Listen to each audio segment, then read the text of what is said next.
Financial advice series में आपका स्वागत है। इस वीडियो में मैं आपको बेसिकली नॉमिनेशन प्रोसेस के बारे में बताऊंगी, जो कि मोस्ट ऑफ द पीपल वो जानते ही होंगे आपकी नॉमिनेशन की क्या प्रक्रिया होती है। आपके अगर बैंक में पैसे पड़े हैं आपके, और आप चाहते हैं कि आपके मरने के बाद वो पैसा किसी एक मनपसंद व्यक्ति को मिले। मनपसंद मतलब जैसे आप ओल्ड एज में हैं तो आप अपने बच्चों को नहीं देना चाहते हैं, आप पोते पोती को देना चाहते हैं, या आपके दो बेटे हो सकते हैं, आप उनमें से किसी एक को ही अपना पैसा देना चाहते हैं जिसने आपको अपने साथ रखा हो, आपकी सेवा करी हो। बहुत सारे रीजंस आपके जो भी हो सकते हैं, लेकिन ऐसा हो सकता है कि आप अपना पैसा आप अपने किसी मनपसंद व्यक्ति को देना चाहते हो। उसके लिए आपको बैंक में या कोई इंश्योरेंस है, आपको हर जगह नॉमिनेशन की एक प्रोसेस होती है जो आपको नॉमिनी बनाना पड़ता है उस पर्सन को। ये तो सभी लोग जानते होंगे कि नॉमिनी बनाना पड़ता है और वो पैसा आपके डेथ के बाद उसी व्यक्ति को मिलता है। लेकिन अब जो चीज़ लोग नहीं जानते हैं वो मैं आपको आज बताऊंगी थोड़े से डिटेल में। डिटेल ये है कि बहुत से लोग ये कंफ्यूज हो जाते हैं कि अगर हमने सेविंग अकाउंट में नॉमिनी कर दिया है तो वो ऑटोमेटिकली हमारी सारी एफडीज में, सारी पॉलिसीज में, सब में अप्लाई हो जाएगा। ऐसा नहीं होता है।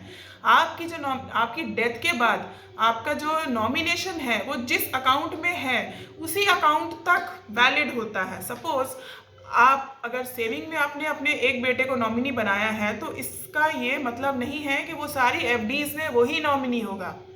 आपकी डेथ के बाद जो सेटलमेंट होता है आपके अमाउंट का, वो अलग अलग अकाउंट का अलग अलग तरीके से होता है। ऐसा क्यों होता है, इसके पीछे भी एक लॉजिक है, क्योंकि आपके कई सारी एफडीज हो सकते हैं। सपोज आपकी 5-5 लाख की 2 एफडियां हैं और आप चाहते हैं कि आप एक में एक बेटे को नॉमिनी बनाएं, दूसरे में दूसरे बेटे को नॉमिनी बनाएं। तो इसके लिए बैंक ने या कोई भी इंश्योरेंस कंपनी या इसने ये प्रोसेस बना रखा है कि आपको नॉमिनेशन जो है वो भर के अलग से देना होता है।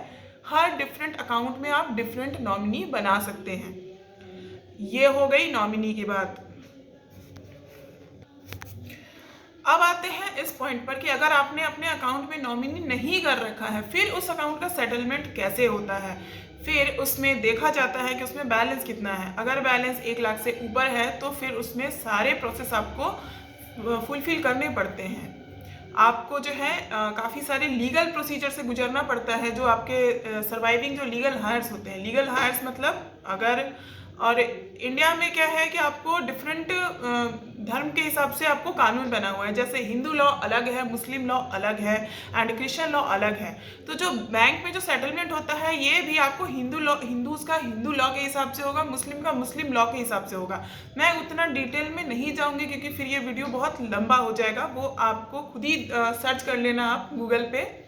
आपको जो मेन पॉइंट है वो ये बताने वाला है कि अगर आपने अपने अकाउंट में नॉमिनी नहीं कर रखा है तो फिर जो आपके लीगल हायर्स होते हैं, सपोज मैं एग्जांपल ले लूँ कि अगर हिंदू है कोई, उसमें अगर कोई मेल मेंबर अगर उसकी डेथ हो रही है तो उसके जो लीगल हायर्स होंगे, उसकी वाइफ, प्राइमरी लीगल हायर्स, उसकी वाइफ एंड उसके बच्चे सभी लीगल हायर होंगे, सबका बराबर हक है उस पर।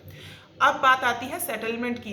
तो अगर नॉमिनी नहीं है तो बैंक वाले सारे लीगल हायर्स को बुलाते हैं एंड डिस्क्लेमर साइन कराते हैं। उसमें क्या होता है कि अगर बच्चे चाहते हैं कि माँ को पैसा मिले तो सारे बच्चे डिस्क्लेमर साइन करेंगे।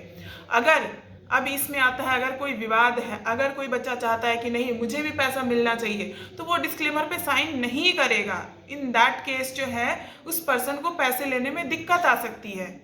तो इसीलिए हम सजेस्ट करते हैं कि आप अपने अकाउंट में नॉमिनी ज़रूर बनाइए अपने।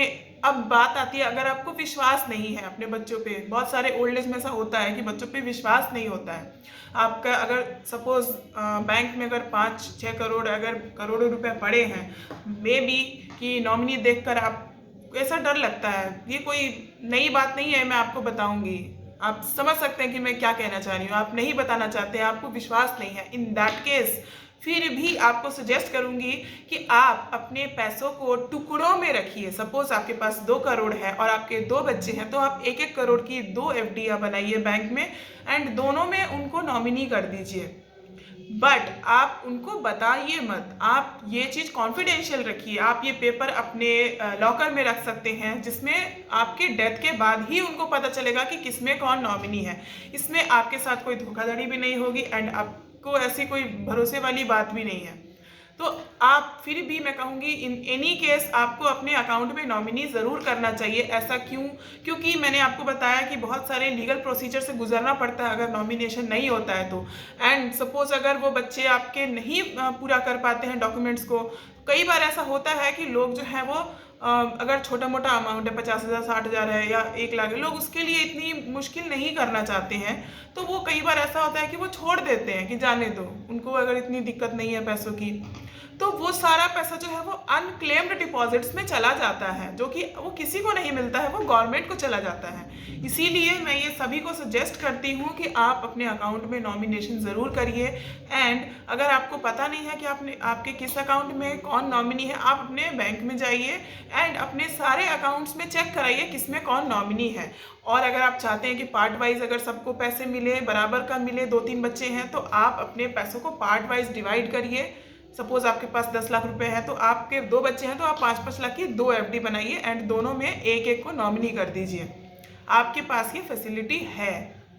चलिए दोस्तों, मुझे आशा है कि आपको मेरा ये वीडियो पसंद आएगा। तो अगले वीडियो के लिए आप इंतज़ार कीजिए एंड मुझे ज़्यादा से ज़्यादा लाइक करिए एंड शेयर करिए वीडियो, ताकि ज़्यादा से ज़्यादा ओल्ड एज पर्सन, खासकर ओल्ड एज पर्सन के लिए मैं ये वीडियो बना रही हूँ नॉमिनेशन वाला।